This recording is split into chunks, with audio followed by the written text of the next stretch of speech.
I have seen so many people argue on the internet whether you can live in Thailand for under 1000 euros a month. So, today I will break down my monthly budget and tell you a little bit about my view of money and why I decide to live the way that I do.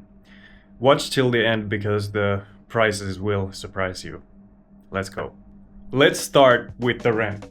Like I said on my last video, my rent is 13,500 baht, which is like 365 euros roughly.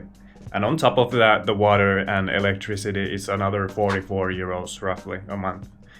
Sometimes when it's higher season, when the weather is very hot, it goes up a little bit because the AC has to run quite a lot and that's expensive.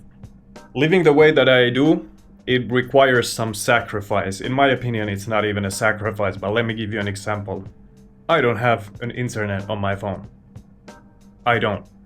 I only use Wi-Fi when I'm at home, and Wi-Fi I pay 900 baht a month, which is a little bit over 20 euros, right? So, when I go outside, when I go eat, when I go anywhere, I don't have an internet, and I think it's much better. Because then you don't have escape from reality, you're not doom scrolling, you're not doing anything. When you go, you are with yourself, you are with your head, you listen to your thoughts. And a lot of people nowadays don't do that, like at all. And let me tell you, it's quite meditating. Like if you don't have these type of moments in your day, you're not very aware of your surroundings or yourself. So give yourself some time, just 10 or 15 minutes a day, just be with your thoughts, and that gives you a lot of clarity. But yeah, internet I pay, Wi-Fi of course I have to, because at the end of the day I need internet for my work and stuff, and that gets me to the next thing. The things that I use for work, which are at the moment Artlist and CapCut. CapCut I made a very good deal, 1,780 baht for whole year, and Artlist is around 20 euros per month. So in total maybe 30 euros to stuff that I use my work for. That's a little bit over exaggerated, but whatever, let's keep it that way.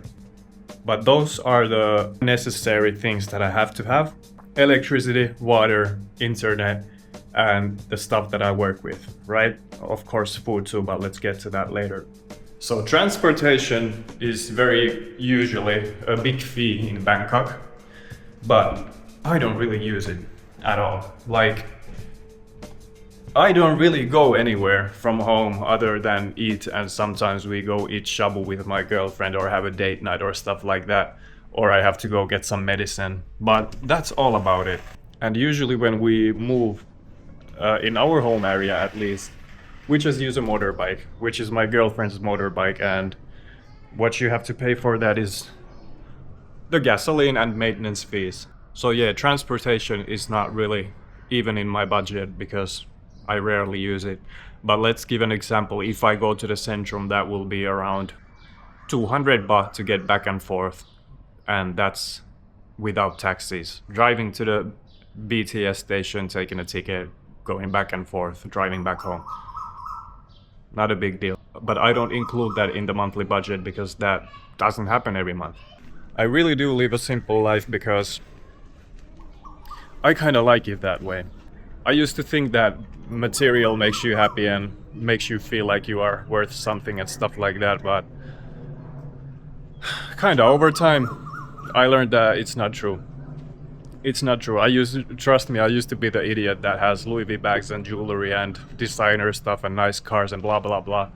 And I gave that all away because that's not me. That's what I thought was life, but it's not. My family was very business orientated and things went very wrong. It's a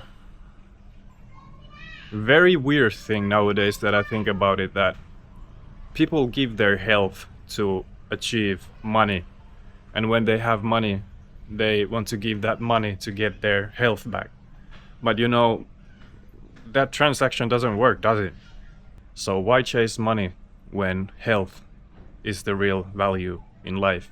You know, you cannot buy your health back once you lose it. So I decided to do a U-turn leave my business behind. Of course, I still need money. Of course, I still need to make money. But my lifestyle used to be that I'm traveling from place to another, from hotel to another, from a apartment to another, just do business, go to different shows because my jewelry business clients were artists, like music, do music, rappers, stuff like this, obviously, because I made grills. But I go from gig to another one, city from another one, festival to another one, and I'm never home, I'm never calming down, and guess what? That's destroying my health. And I felt like that's not the life I want to live. So Thailand changed that. I would say around once a month, me and my girlfriend go to eat something like shabu or go to a nice cafe just to have a date night and stuff like that. And every time we do that, it's around 500 to 1000 baht. So maximum 30 euros, which is not terrible at all. So let's include that in the monthly budget as well. But of course, one we have to talk about still is food. To food, I spend around 200 baht a day. And usually that includes food for 2 people. So we eat outside like 2 times, and I even grab a coffee on top of that almost every day, which I should not do because it's a little bit expensive, and coffee, I kind of do it too much.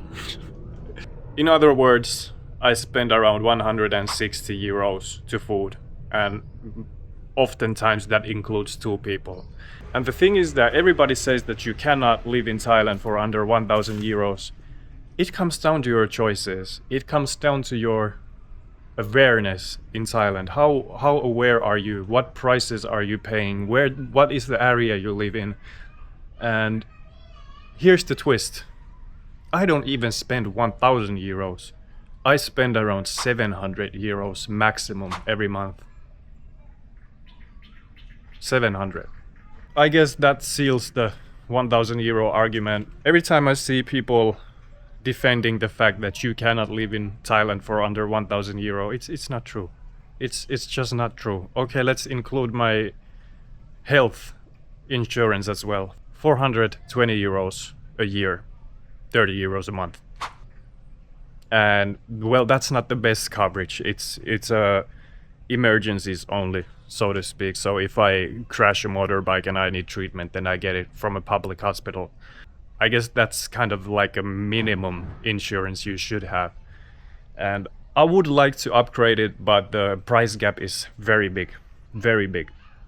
So I haven't done it so far, at least. Even if I had more money, I would still be living like this. I really love a simple, nice, quiet life, because this is where you get to be a human. You're not focused on every distraction, you're not running away from your problems, you're facing them. You have time to think, you have time to do pretty much anything to work on yourself.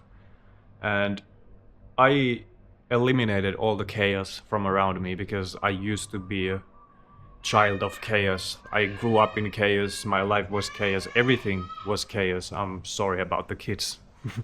But money makes life easier, it's true, and you don't have to stress over paying your bills and stuff like that. But at the end of the day, I prioritize my health, my well-being way over money.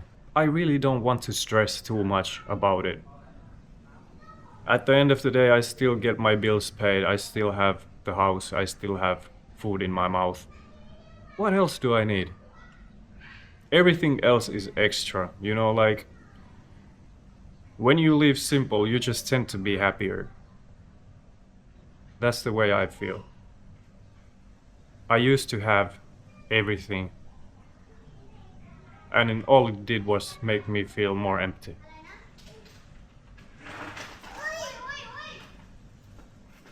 A kid just fell on the asphalt. Oi.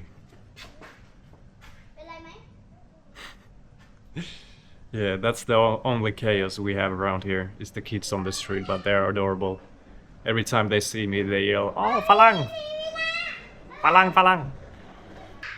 And one thing I still have to talk about when it comes to the budget is visas, because that's the tricky part. On the last video, I forgot to mention that I'm on a DTV visa, and I have to do one visa run per year, so 180 days and I need to leave the country, and that is a big budget killer.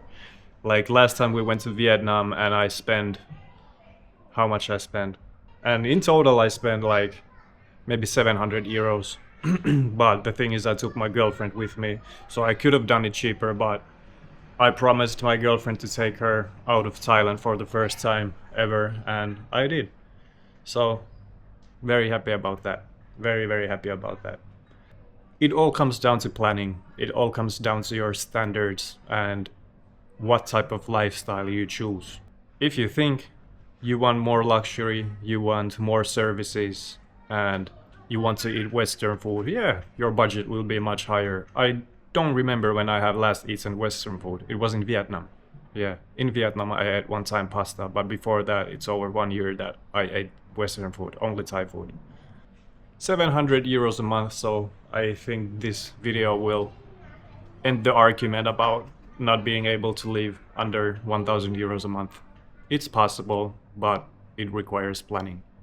Thank you for watching. Bye bye.